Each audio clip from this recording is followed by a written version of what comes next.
healthcare proxy is activated by a physician when the person for whom the proxy exists loses the capacity to make or to articulate decisions.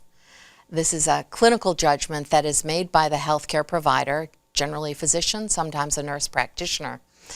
What is interesting is that because people have been notified in advance that they are healthcare proxies, the individuals, they very often think that they can participate in decision making about a patient who has still complete control of their faculties, that they still have capacity for decision making. That's not the case.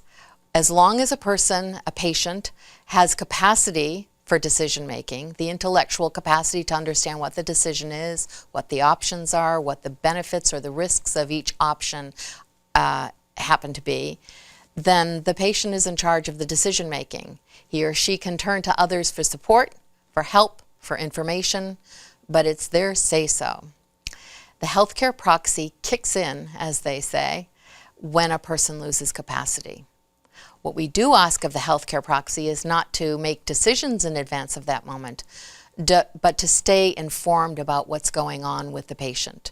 We encourage patients as they make their healthcare proxy documents, as they identify their healthcare proxy person, to continue to have ongoing conversations about what their preferences are, what their condition is, what are the kinds of decisions that they're being asked to face, so that when the individual who is named as the healthcare proxy does assume the decision making, they can kind of pick up where their patient left off so that the transition is seamless and consistent.